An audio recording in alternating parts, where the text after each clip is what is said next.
I will be starting now. All right, welcome everyone. Um, I'm Neil, and I'll be taking today's session. The end goal of our this month's project is to build a movie recommendation app, wherein it's similar to Netflix, where once you watch a movie, you get you get recommendations of a lot of movies that are similar to the one that you have just watched. So we're going to be trying to build something similar to that, and yeah, today's session won't have a lot of coding in it.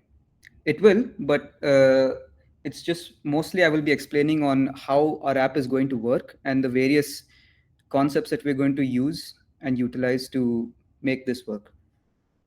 So,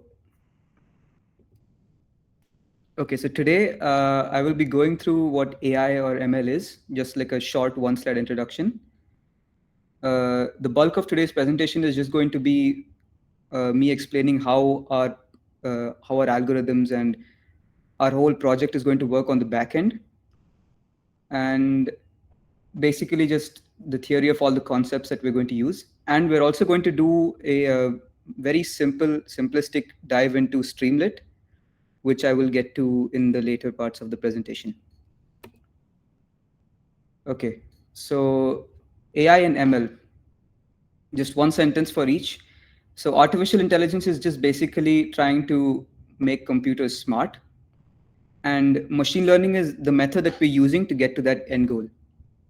So basically, we just what machine learning is in a nutshell is that instead of telling them, a bunch of instructions on how, on any task that they have to complete, we just give them a lot of data, and we let the machine learn by itself. So essentially, it's just pattern recognition. Okay, so in our project, we're going to be building a movie recommendation app. It'll recommend movies that that are thematically related to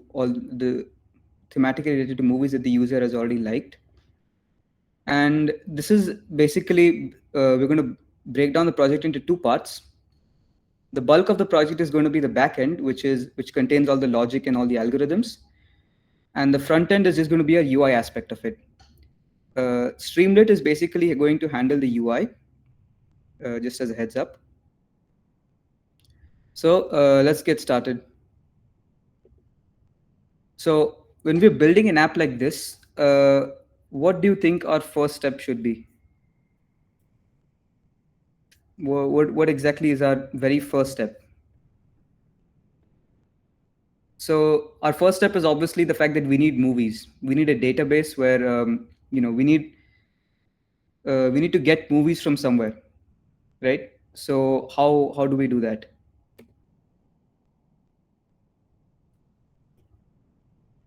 So for this project, we're going to be using the TMDB 5000 database. It's basically a database you can get on Kaggle, and this is going to be a local database. It has over 5,000 movies, and some of you might have the question on why do we not use an API for this? Why API is going to it's going to be updated, and it's going to have a lot more movies. So why not use an API? So the short answer for this question will be the fact that it has to do something with speed, right? The thing is that if we use an API, we'd have to make a call for every single movie, and then run our algorithm to get you run our ML algorithm to get our results. And basically, the thing is that if we use a local database, we can perform all the calculations that we need to beforehand, and then we can store the answers for those calculations and then just access that. We don't have to run the calculations every single time. If we are using an API, we're going to have to do this for every single movie. And if there's, let's say, 5-10,000 movies, this process is going to repeat and it's going to take really long. So essentially, just to make sure that our app runs as fast as possible, we're going to be using a local database. I hope that's clear to everyone. So this brings us to our next question. How do we know if any two given movies are similar, right? some of you might be thinking, what about the title? We can check if the titles are similar. What about the movie description? We can do that as well. So the first thing you might be thinking of is string matching. We can just match the strings. If you type in thriller, it's going to match thriller as a genre and give you all thriller movies. But immediately we run into a bunch of issues with string matching. Our first issue is typos. So if the user types, I don't know how to pronounce this, but if the user has a typo in the movie name that he's trying to search, he or she is trying to search, then the system's not going to find anything because it's trying to match the two strings exactly, letter for letter. So that's not the only issue we have. We run into a bigger issue. Simple string matching treats every single word as the same, which leads to irrelevant matches. So an example of this would be if you type in the word the, right? The is going to bring up movies from every genre because a lot of movies have the word the in it. And that again poses us with a problem. How do we get around that? The result of this is going to be that you can't tell the difference between a key descriptive term, like let's say suspense, and something that's really trivial, like a boy, or girl, anything from the movie description like that. So now we know that we can't use string matching for this. We're going to have to use something else. So what is our next solution? So there is something called TF/IDF. This helps us get around the problem of treating every word as the same. So essentially, what TF/IDF does. So let's break this down into two parts. So TF stands for term frequency. So term frequency, what it does is that it just counts how often a word appears in a single movie plot, in a movie's plot or description, right? So it's just going to count how frequently it appears. But then we run into another problem, a similar problem actually. So what about words like the, and, or a, or a? The problem with this is that this is going to be there in every single movie's description, regardless of the genre. So now, then again, these words have really high frequency, and again, you're not going to get the results that you want. So now, what do we do? Right? We've run into another problem again. So that's where the second part comes in, IDF.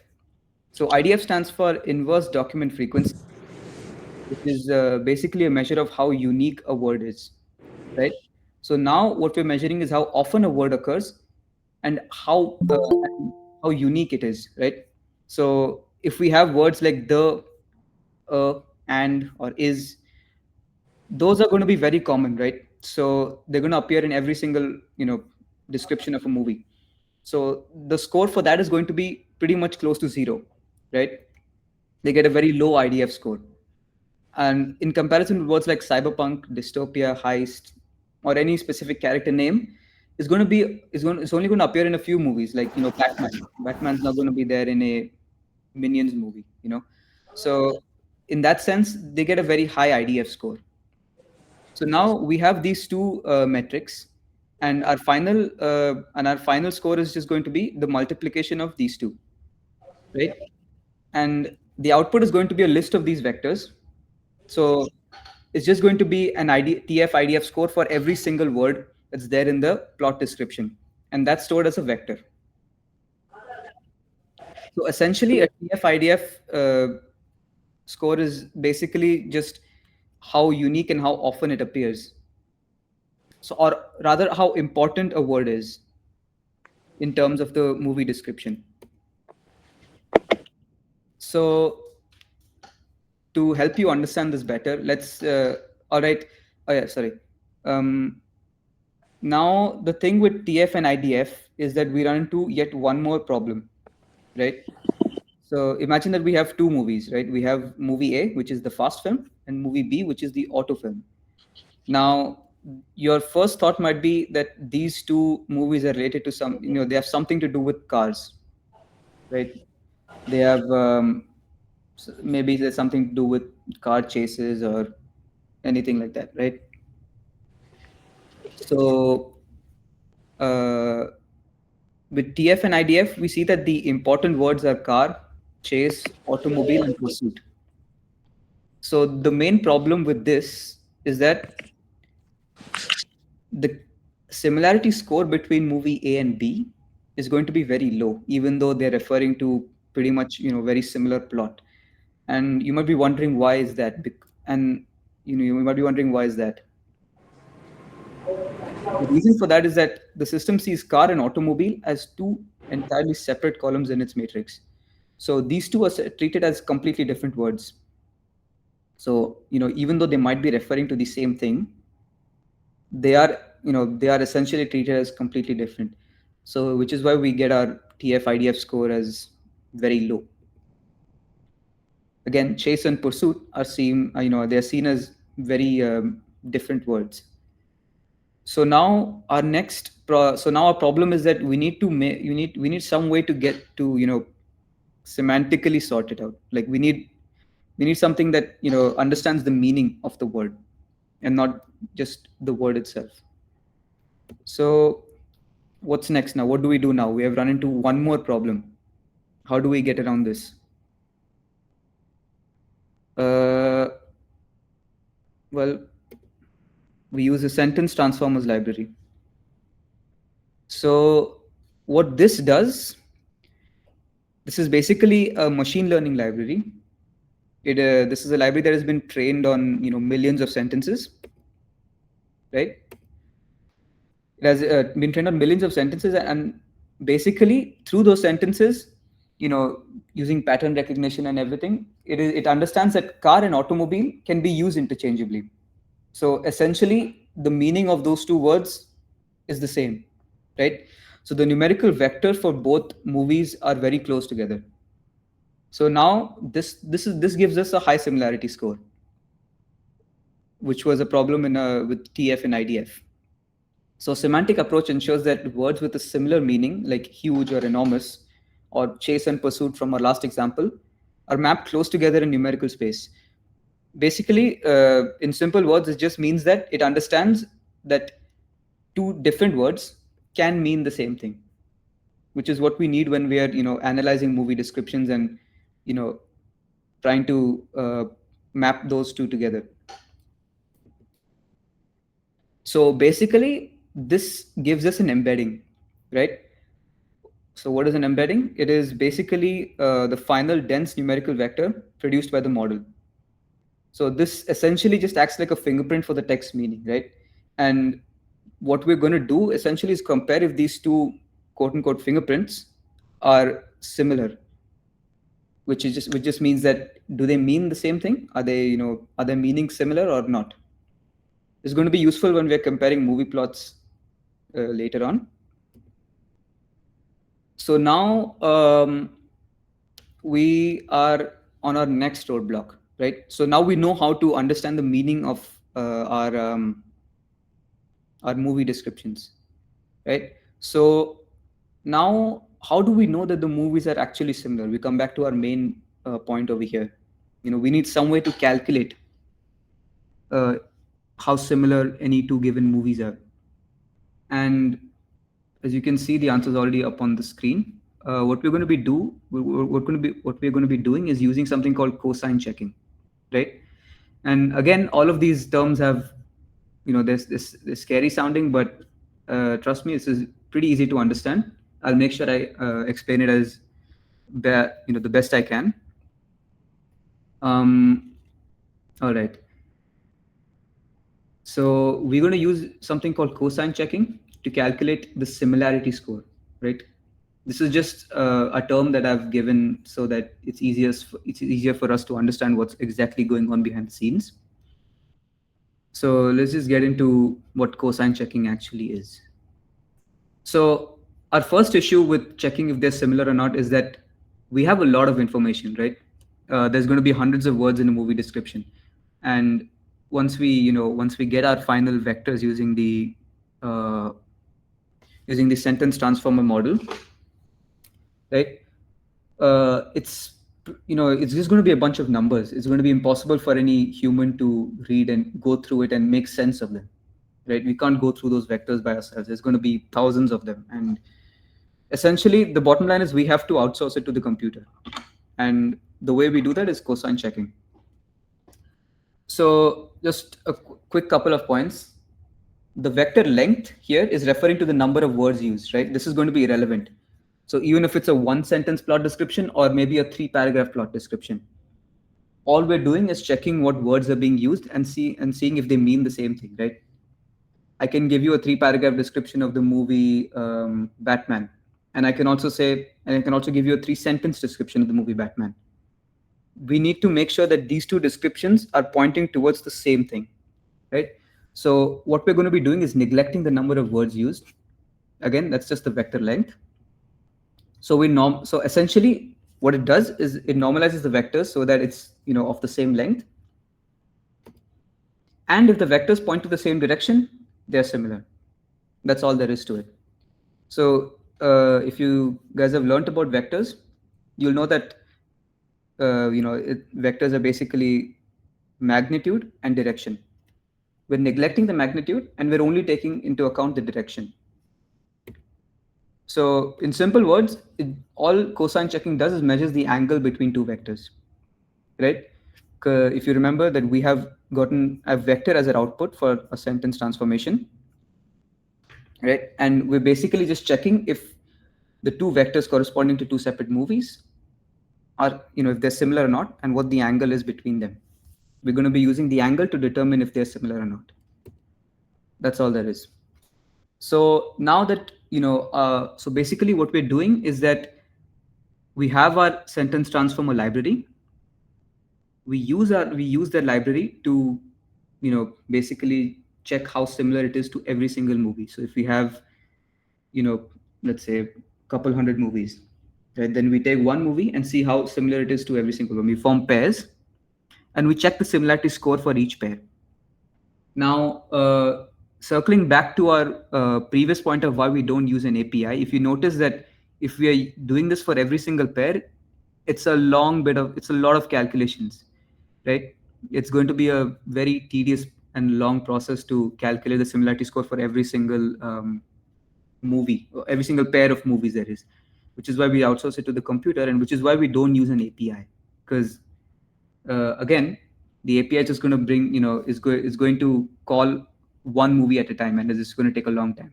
So we just use a database instead.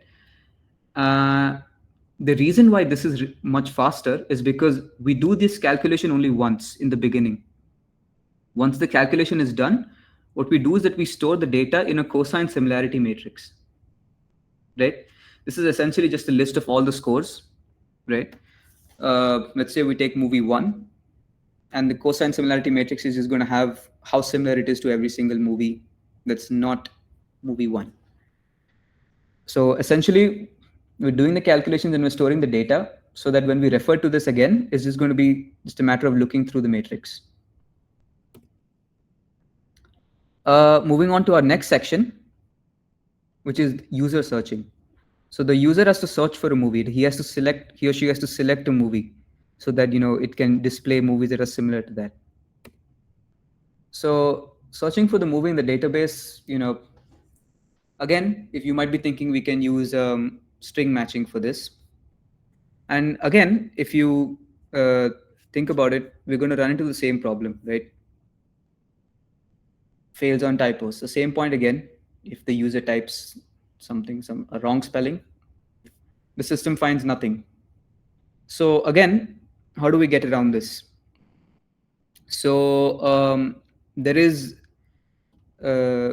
another way. We're not going to use TF, and IDF for this. Our solution for this problem is going to be Rapid Fuzz. So Rapid Fuzz is just the name of a library, but essentially it's using something called fuzzy logic. Let's just see what fuzzy logic is. So Rapid Fuzz is basically a fuzzy string matching algorithm. Essentially what it does is it checks how close our input is to the target. So this is, let's say, the user's input, and what we want to output is inception. right? We want this to be our output, and we're essentially calculating how close this is to the actual output, right? And so how does that work basically? So rapid fuzz in particular, uh, I'm talking with respect to the rapid fuzz algorithm in particular. So what it does basically is it measures the cost of changing one string to another. So what does this mean? So we have this our first string over here, and essentially it calculates how many edits do we need to make to our original string to get our target string. So in this case, if you see, we just have to add a t. So we can piece together that the cost for changing the string is relatively low. There's not much we have to do to get our target string, right? So the cost is low relative to the word length. So this is our word length is what, 1 2 3 4 5 6 7 8 9, right? 9 letters, and we just have to add one letter. In comparison to 9 letters, it's a pretty low cost, right? So this is just an example score. So the score would be 9. So the score would be pretty high because our cost is relative to the word length. This is just an example score. This is not the exact score for this particular word, but 90% is pretty high. So the cost is low. And now we have gotten past we've gotten past the user searching aspect of it, right? So now we know how we can search for movies. We can even if we have typos or anything like that, we have solved that issue. And let's just do a quick recap. I feel like I'm going really fast, so let's just quickly recap on what we have done. So far, what we have done is we have established that we have a movie database where we're going to get our database from, why we use a database instead of an API. And what we have done is we have established a score for each pair of movies based on how similar the meaning of the movie description is. We have done this using we've done this using the sentence transformer model, which is basically a machine learning model. It has been fed millions of sentences, and basically it understands the meaning of each word, right? So it can smartly get a score for how similar two movies are, or it can get a much more accurate score for what the meaning of a particular movie description is. We have used I forgot to add that point in, but we have used cosine checking to see how similar the two movies are. One thing I want to clear up is that the sentence transformer model, it doesn't compare the two movies, right? It just takes in one movie and it outputs a vector based on its movie description, right? Basically like a fingerprint kind of thing that I'd mentioned earlier. The scoring, or like the checking of how similar the two movies are, is done using cosine checking, which just checks the angle between the two vectors. And if they're pointing in the same direction, they mean the same thing. That's all you need to know. And we have implemented a user search that even works if we have typos in it. So now that we have selected a movie, right? Let's say we have selected any particular movie. So what happens on the back end, right? Let's say we have done our calculations. We have a score for every single pair of movies that we have in our database, right?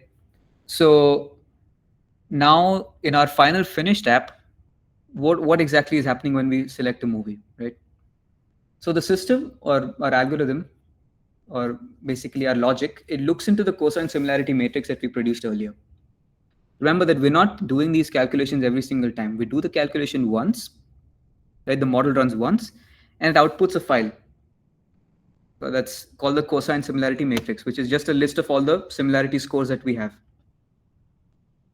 So once we select a movie, the system now looks into the matrix, right?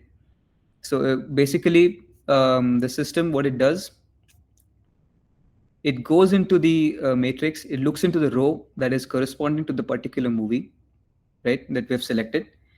And what it does is that it sees, it sorts the list based on how similar based on descending order of the scores, right? So it goes to the row corresponding to our selected matrix, right?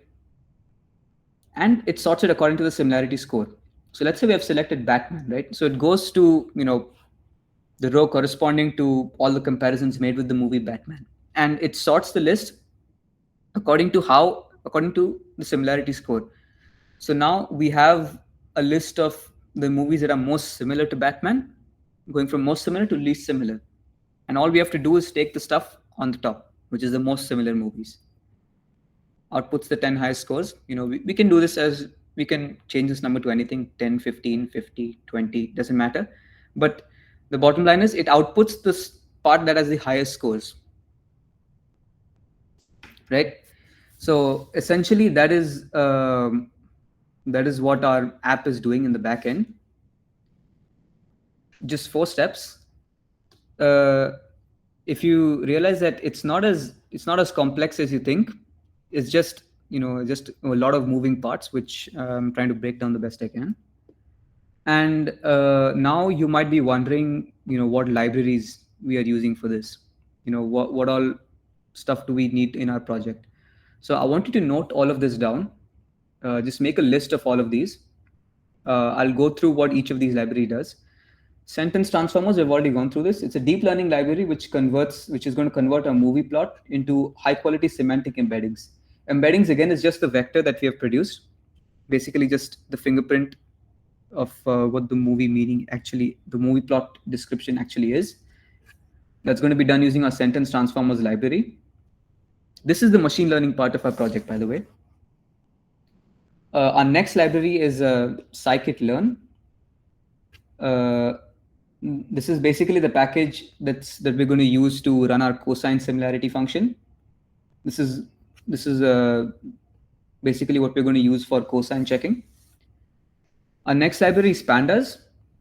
Because we're looking through a database, it's going to be a CSV file, and to load, and clean, prepare the file, we're going to need the pandas library. Essentially, we're going to need the data to be properly fed in before we can give it to the sentence transformer. We have our next library is Pickle, which is just a Python module used to save and load the large cosine similarity matrix that we have calculated. Again, so the app doesn't have to rerun the slow calculation every single time, right? So we run it once, we store the answers using this Pickle module, and essentially we just go through that file again and again whenever we need to. And the last one is Rapid Fuzz, which is basically just used for fuzzy string matching when we're searching for a movie title. I just want you to note this down because you will need to install all of this in when we actually get into the project next week. Let's take a screenshot or write it down somewhere. And that's pretty much it. So that is basically how our project is going to go, right? That is a basic rundown of all the theory stuff that we're going to use, and basically how it's going to work in the backend, how each bit, how each segment is communicating with the other segment to give us a final output. It's not the end of the presentation. We have our second segment. We'll also be getting into Streamlit. So essentially what we discussed in our previous slide is the backend, right? We have basically gone through the backend part of it. This is just the stuff that's going to happen. This is just the calculation part that's going to happen. And our next roadblock is going to be, how is the user going to communicate with the app? How is the user going to communicate with this backend? And for that, we need a UI, right? And now you might be thinking this is going to be a very tedious process because HTML, CSS, all that stuff. Well, I have good news for you guys. We actually do not need any HTML or CSS for the UI part. This is where Streamlit comes in. Streamlit is basically an open source Python library used to make web apps for machine learning and data science. It is specifically made for machine learning and data science apps. So, and the best part is that it's really easy to use. It's really easy to get started. We're going to be using Streamlit to build our UI. I'm just going to walk you through the basics for this, so that you guys are more accustomed to it next week when we finish this. When we start this, not finish. My bad. Again, no HTML or CSS is required. You just need some basic Python knowledge, and even if you don't have it, it's very simple.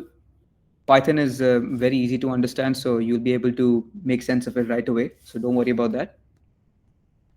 Super easy and it's fast. So getting started with Streamlit, right? How are we going to do that now? So, okay, we're going to be doing a bit of coding here. So I want you guys to open Terminal or PowerShell on your computers. So I'm going to do it on my screen as well. So just follow along. Let me make this bigger. Okay. So I am on a Mac, so I'm going to be using Terminal. If you don't have a Mac, you can just do it on Windows, PowerShell. And our first command is going to be pip install Streamlit. Now, I forgot to mention this, so forgive me for that. But you need to have pip on your computer. You can look it up on how to install pip on your devices. And the reason I'm heavily recommending this is that it's going to make your life 10 times easier. It's okay if you don't have it right now. Just make sure you make a note of all the steps, and you can follow along later once you have installed pip. But if you have it, well and good. If you don't, it's okay, don't worry. This is our first command we're going to do is pip install Streamlit, right? Is my screen, okay, it's visible, okay. Pip install, oops.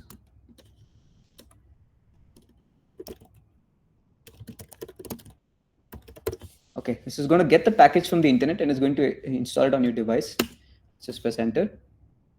And yeah, it might take a little longer for you since it's the first time installed, but I already have it, so it took just a couple of seconds. Once we run this command, we now have installed Streamlit onto our device. Our next step is going to be to actually start coding. Believe it or not, that's how fast it is. One more thing I want you guys to install is to install the pandas library, because we're also going to be using that right now. Don't worry, it's nothing complex. It's just to open CSV files. So pip install pandas, same command again, basically just using pip. And we have now installed pandas and Streamlit. Let me clear this. So now what we're going to do is that we're going to open Visual Studio Code, right? And basically we're going to start making our app, or we're just going to go through the basics of what Streamlit is. Let me just open a folder. Okay. All right. So we have our folder over here. Let's just, okay. I've already made the file. I'll just make it again, I guess. Delete. You can use any code editor you want. I'm just using VS Code because I'm most familiar with that. So let's make a new file. Let me just make this bigger.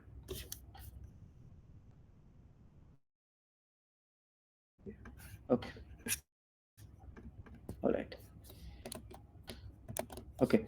So let's just make a test.py file. And this is our Python file over here. Our first step is going to be to import our Streamlit library, right? Obviously, to use any particular library, we need to import it. So let's just do that. Import Streamlit as st. This is our first step. Okay, and basically we can. It's so much easier than HTML. All we have to do is type in hello Streamlit. This is a simple Streamlit application. That's it. These two lines of code. We have these two simple lines of code, and that is basically how you display something. So that's it. Start building the app like that. So how do we run this basically, right? This is our code, my first Streamlit app. Obviously the text is different, but this is an important part of our project over here. We need to type this into the terminal, right? So let's just go to our terminal over here. And actually, no, I'll just use the local terminal over here. So keep in mind, right? If you notice here, the directory I'm in right now is workshop AI, and my Python file is in the file called Streamlit. So what I'm going to do is I'm just going to change my directory to Streamlit. So now I'm in the directory. I'm in the file that my Python file is in. I'm in the directory that my Python file is in. Only thing you have to make sure that you are in the current working directory. So if your Python file is in this folder, you need to make sure that you are in that folder. Okay. So we're now in the correct directory, and our command is streamlit run and your file name. My file name is test.py. So I will be doing, so I will be typing in test.py. If you have any other file name, you can type that in. Important point, .py needs to be included. You can't just put run test. Make sure you put that in. So streamlit, right? Run test.py.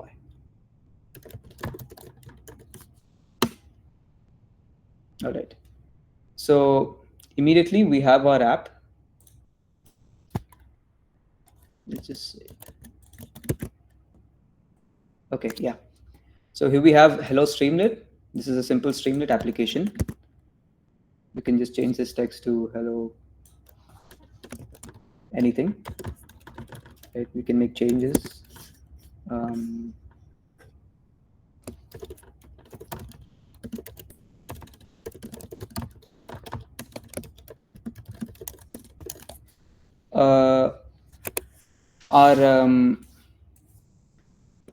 Okay, so now if you've noticed that we have made a couple of changes in our file, right? And if you refresh this page, you're not going to see those changes. So, because I know that a lot of you might run into this issue where you guys have made changes into the actual project, but it's not being visible on your actual web app. So how do we make sure it's saved? Every time you make a change, just make sure you Control S or Command S into the file, right? Just save it. Or you can just go to File and just click on Save over here.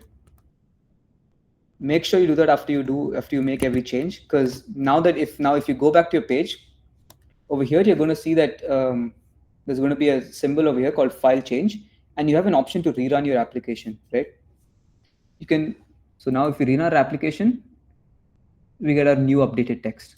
MTC is the best club in BPDC.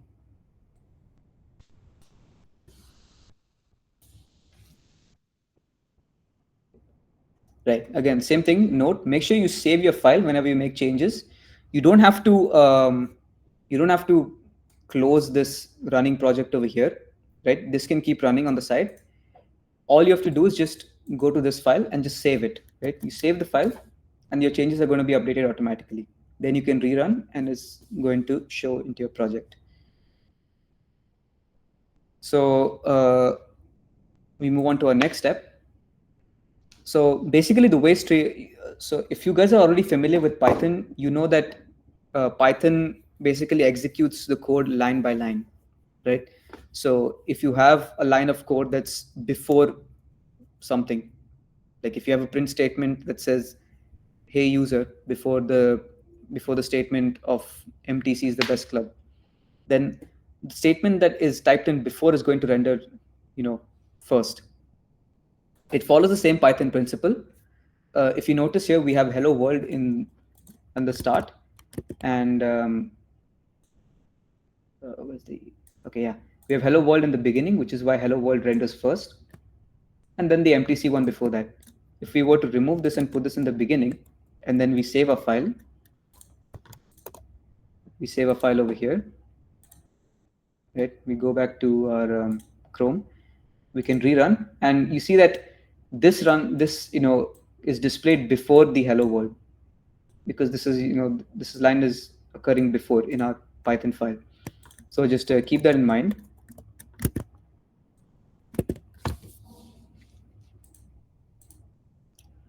One more thing is inputs.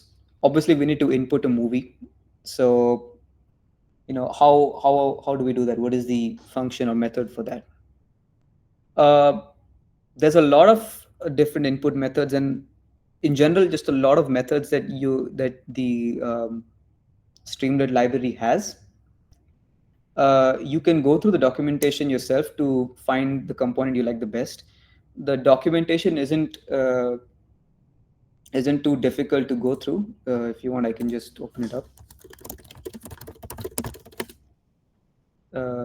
over here. So you can go up to API reference, I think.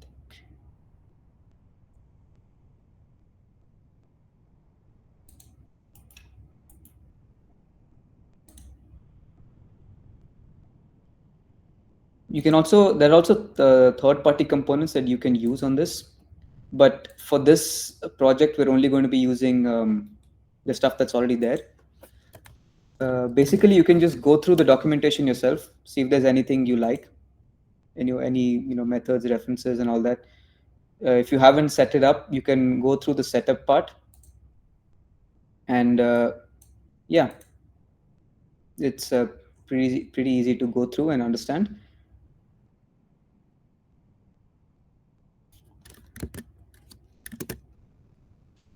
Okay. So for inputs, this is the function that we're going to be using, st, which is our module, dot text input, which is our method, enter your name, which is the text that shows up with the input box, and key. I'll explain what the key is in a minute, but essentially, let me just show you what it is. It's the easiest way to understand. So let's just remove, I'll keep the empty C part. st dot input, enter your name, and let's just have the key is equal to name underscore input. We have our input dot name. So we have our input over here. Let's just save this. Let's go to our Chrome. And okay, stream is no. Okay, all right. Sorry, the name of the function is wrong. It's text underscore input. My bad. Text underscore input. Oh yeah. When it comes to debugging, right? It's a good thing we got this error. A lot of you I've noticed, even myself actually, we tend to ignore the error messages. We don't look at it, right? And we keep mindlessly looking through our large code bases to see where our error is. But essentially, it might be obvious, but this is like a cheat code basically. It says Streamlit has no attribute input, and then it shows us the exact line as well, st.input, and even underlines what is wrong over here. So obviously, even if you haven't seen many errors before, or if you can't read, or like if you can't understand what exactly it's trying to say, contextually you can kind of put together that what it's saying there is that Streamlit, the library itself, does not have anything called input. So if you put 2 and 2 together, there is no function called input. So obviously we have to correct that line. Our actual function is text underscore input. It's a good thing we got that error. And let's just go back to Chrome, rerun, and there we go. So enter your name is going to render over here, and basically we can type in anything here, and when we press enter, our value is okay, there's a comment, let me just have a look. Okay, getting an error on Streamlit install. Can I send the error message over here? Yeah, sure. What is the error message you're getting?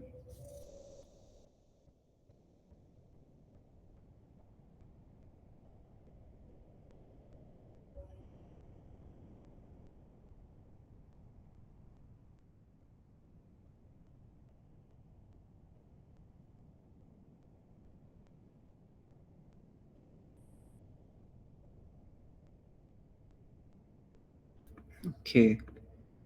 You on the Windows or a Mac?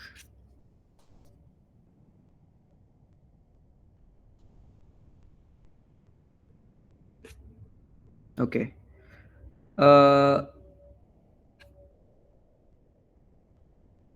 Just a quick question. Did you follow the...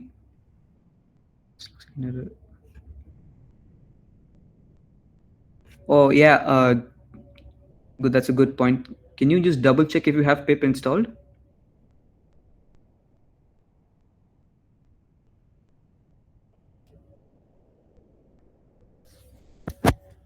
Just have a look if you have it on your computer.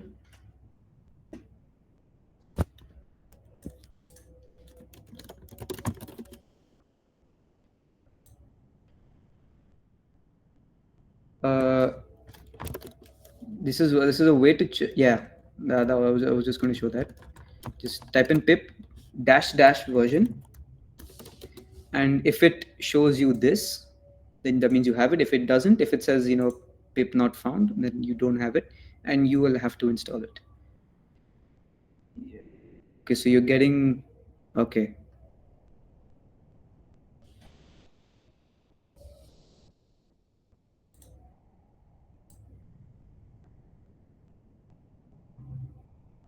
Hmm.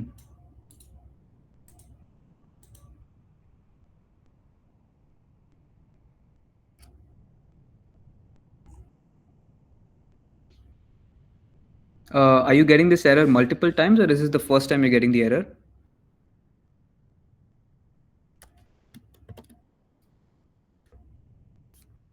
Okay.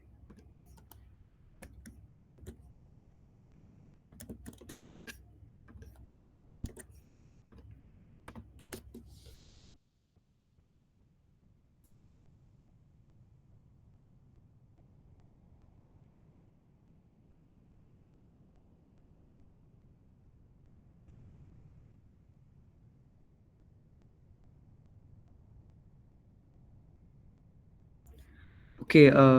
CMake.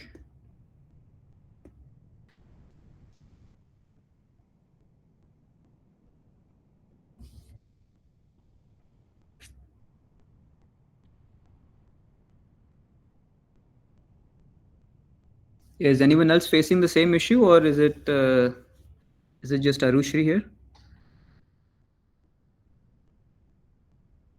Raise your hand if you're facing any other issues.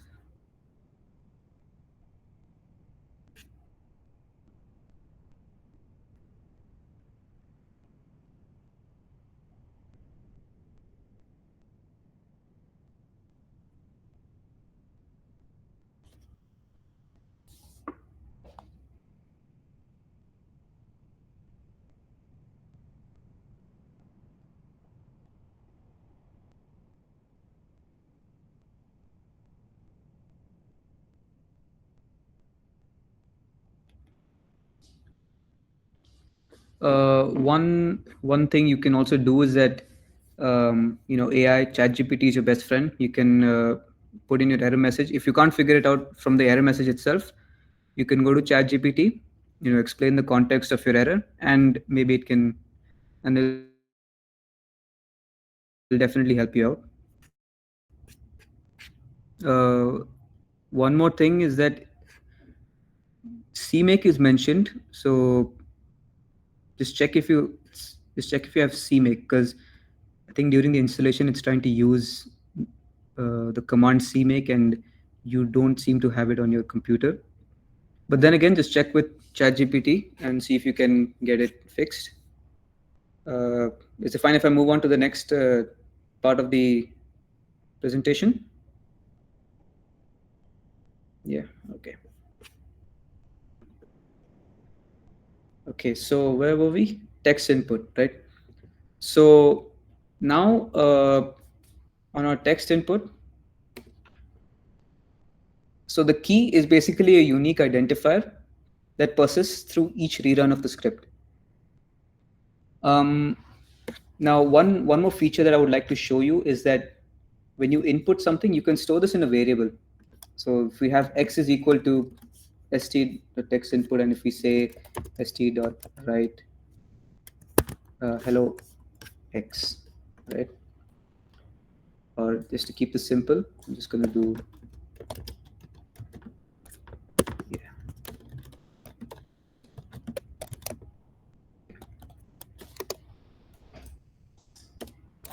So let's just save this and rerun. Yeah, hello Neil.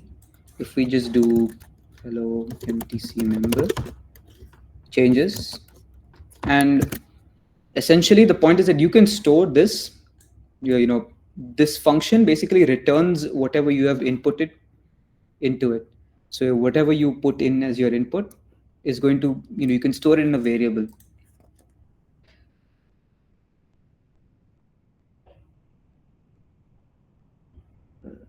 Yeah, Arushi, please check the chat messages. There's a suggestion that you can try out. Okay. Yeah, moving on. Basically, you can store this in a variable. And now your next question must be, if the key is a unique identifier, then how does it differ from a regular variable? Right? That's going to be obviously the intuitive next question. And it may perform the same function, but there is one key difference in between the two, right? When you have a variable, right, and let's say you rerun your application, uh, for large and complex applications that you might need to rerun it again and again, and variables are just not reliable enough to keep the same value, because when you rerun an application, all the variables get refreshed, they get assigned again.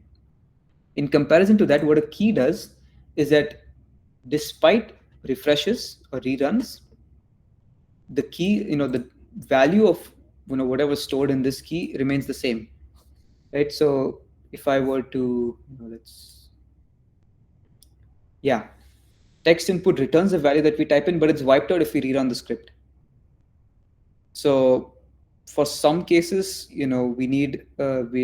for some cases we don't want the value to get wiped out. We want to keep that value throughout each rerun, and for that we use the key.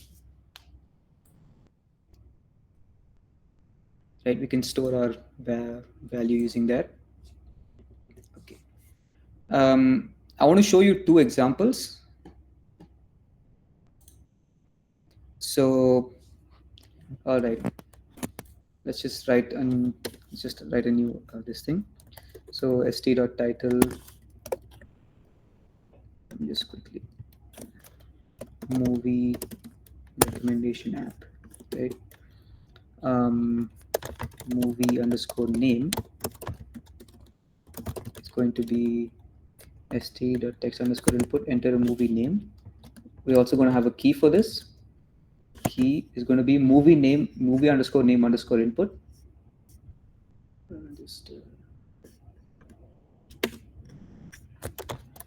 And st.button get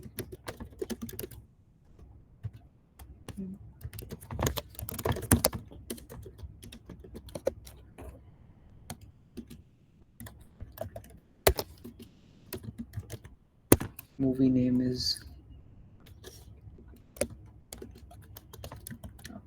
movie name st.success recommendations for movie name, right? And let's do else st.warning. Okay, so let me just make this smaller. Yeah. Okay. Um, we have our just like a dummy app or kind of thing over here. We are storing st.text input in in this variable called movie underscore name. What this does is if st.button, get recommendations if it's pressed, right? We're going to have a button as well. So if the button is pressed, then if the button is pressed, and we have another if statement over here, if movie name. Now this just checks if this field over here, if this variable over here is null or not, right? So this is basically checking, if it's not null, it returns true. If it's null, then it returns false. So if movie name is true, this is essentially the same thing as saying if movie name is equal to true. This is essentially saying the same thing, but to make it shorter, what we're doing is just using if movie underscore name, right? Again, just make sure that no one's getting confused. If st.button, we have a button that we're going to press, right? Our next line is checking if the movie name variable is null or not. Basically just checking if we have an input or not. If we don't have any input, then it's just going to be null. If we do, it's not going to be null. st.success is basically just a type of display message you can put. You can do st.write if you want, but .success just looks better for our use case right now. And it's going to say recommendations for movie name. If it is null, if this case is not satisfied, we go to the else statement, and it just prints a warning message. So let's just see how this works. And if you notice over here, our variable name over here is the one that we're storing it in, right? We're not using the key right now. Just ignore this for now, right? We're just going to remove this. All right, we're going to do it without the key. Let's just save our file. Let's go down to our Chrome and let's rerun. So we have our movie recommendation app title. We can enter a movie name. Let's just put in Batman.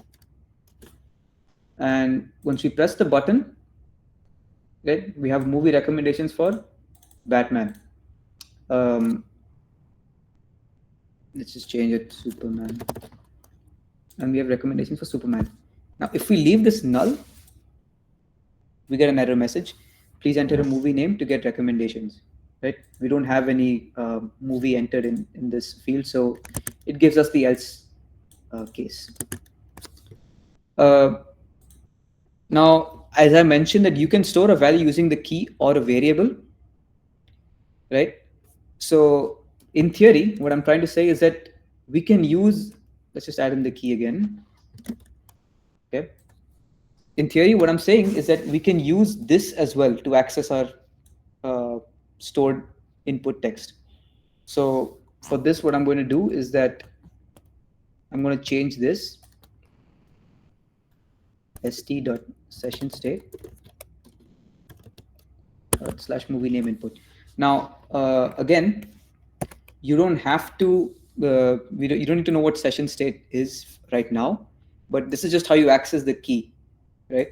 So st.session state and then the name of your key. Again, I'm going to do this. I'm going to do the same thing over here, right? I'm going to change the name from I'm going to change the variable name from movie name to our key name. And if we save this, let's go down to rerun and let's type in Batman, get recommendations. If you see that the working is the exact same, it performs essentially the same function, but the only difference is that keys, the value remains constant throughout each rerun. And for variables, obviously the variable, the memory is going to get wiped out with each rerun. So depending on our use case for more complex apps, if you want to keep the value or if you don't, we can use either the key or a variable, which is just what I wanted to show you. And we get to our next part of using Streamlit, which is working with data. Now, I had mentioned earlier that this library is used mainly for mainly for ML and data analysis apps. This is basically just an extra bit of information that I wanted to share with you guys because I thought I found it pretty cool. So I just wanted to show it to you guys. Um, Streamlit is mainly used for data science apps, and this is the best part, right? We can visualize the data. I'm going to keep it very simple, right? We have a CSV file. We can import a CSV file using the pandas library. So we're just going to do that now. So essentially, our next, what I'm trying to show you guys is that how you can visualize data in your Streamlit app. If you're building any other data science apps or something, it's a feature that you guys can implement. Let's just remove all this. Okay. So we have import Streamlit as ST, and basically what we're going to do is we're also, and to read the data, if you guys mentioned, if you guys remember that I'd mentioned for our what's it called, for our cosine similarity matrix, I had mentioned that we use pandas to go through the data, to go through the file, right? We use that library to make sure the data is presentable before we feed it into our sentence transformer module, right? So again, in this case, we're reading a CSV file, so we're going to be doing import pandas as PD. Ignore this message. It's still going to work. So we now have, we can import a CSV file. You guys can use any CSV file over here. I have one already. Actually, you know what? Let me just show you guys how you guys can make a CSV file. So open your text editor. You can, Notepad or anything that you have. Open a text editor, go to new document, right? If you guys are on a Mac, I want you guys to go to format and go to make plain text, because if you open text edit as it is, it's going to be in a different format and you won't be able to make a proper CSV file. So what I want you guys to do is go to format over here and go to make plain text. So this is going to make it into a txt file, right? Untitled.txt, as you guys can see. So we need a txt file for this. If you are on Notepad, it's just going to be txt by default. And you guys can just copy, you can go to ChatGPT, ask it to, give me a sample CSV file of 10 students.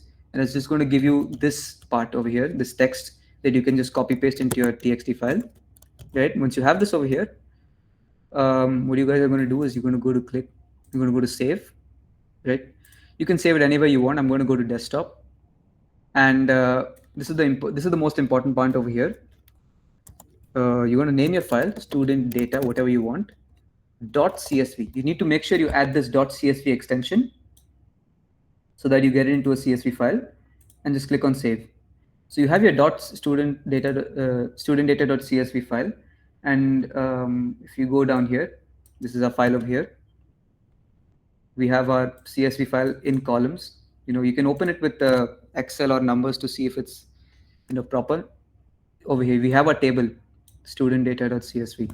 So it's, if you guys want to try this out by yourself, you guys can follow these steps. I already have my CSV file.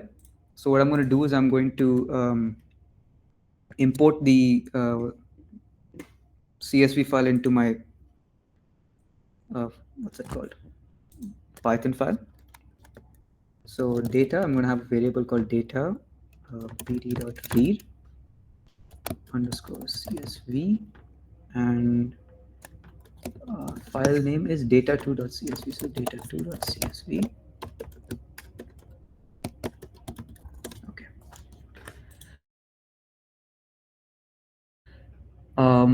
This is fetching our CSV file. And one more thing, the reason that I can just mention the file name is because my CSV file is in the same directory as my Python file. So this Python file has access to everything in the same directory Now, these two Word documents are outside of the file, so I won't be able to access project notes.document. but I will be able to access sample.py. I'll be able to access data2.csv just by typing in the file name. So just keep that in mind. Make sure they're all in the same directory. And st.write data. Okay, let's just save. Let's go to our home and rerun. Right. So as you can see over here, we have a bunch of features already out of the box, like without any like modifications. We can select these boxes. We can select the whole thing. We can sort this according to the lowest score, highest score, right?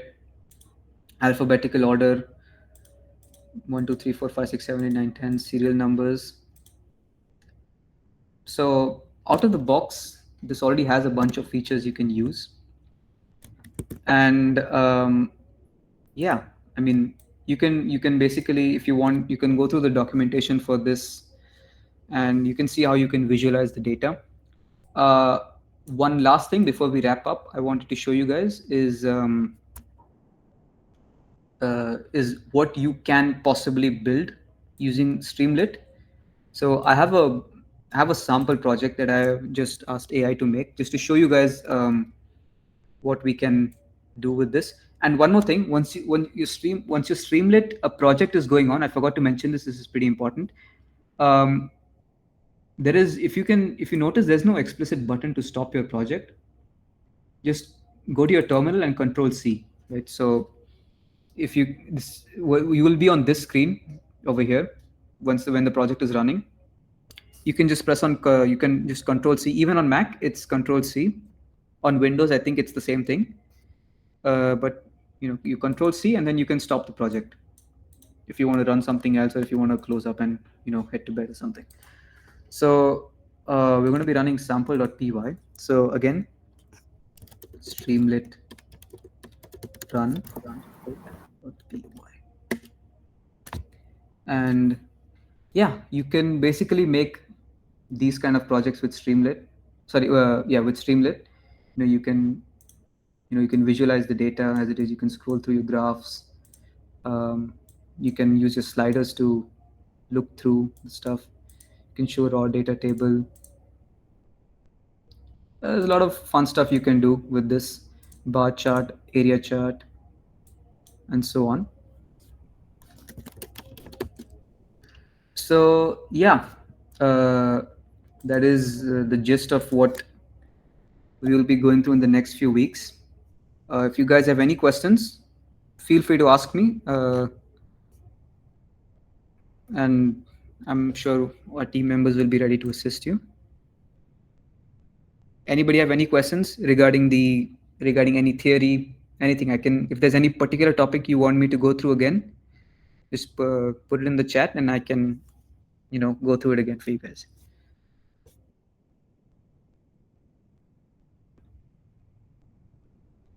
Any questions? Yeah, if you guys don't have any doubts in mind right now, you can put it in the WhatsApp community, and we can answer it there as well. But if you guys have any doubts regarding the theory right now, yeah, Yash, what's your question? Actually, I don't have a doubt regarding the theory. Actually, I technically understood what you're explaining us, but do you want us to volunteer for working on this project? So do you have to first do some registration or something before doing this? So this is more like a teaching training thing. Neil and Nishal will be teaching you hands-on how to be building this project, and we would recommend you that you build the entire thing by attending all the sessions and following along with them. You're not required to submit it to us since it is not like a university course, but this is meant to be something that you can follow along and build. So this is technically not related to university course at all. Nope, this is done by the club. Oh, okay. So is it optional to volunteer for this? Yes, completely. Okay. Thank you for the info. Anytime. Anybody else have any questions?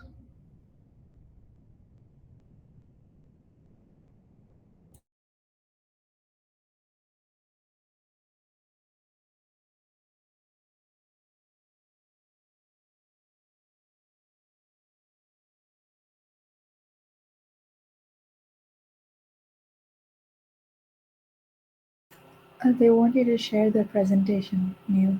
You can do that, yeah? Yeah, sure. I can send you guys the link to the presentation. If you want, I can send it. Let me send the link in the chat right now.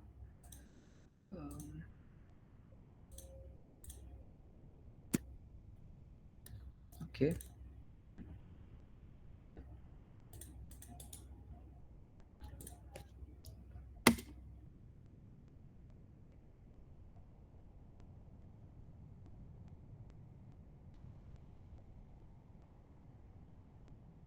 Yeah. So you guys can open up this presentation, and if you guys have any questions or anything, any other questions?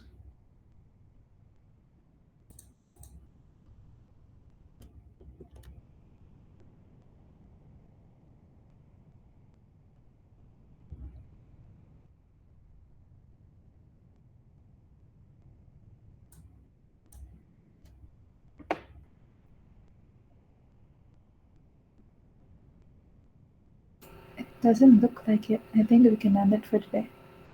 Okay. Thank you so much, guys, for joining me. Hope you guys had fun. Hope you guys found it interesting, and hope you guys understood everything that I was talking about. See you guys next week. Have fun, and yeah, bye, guys.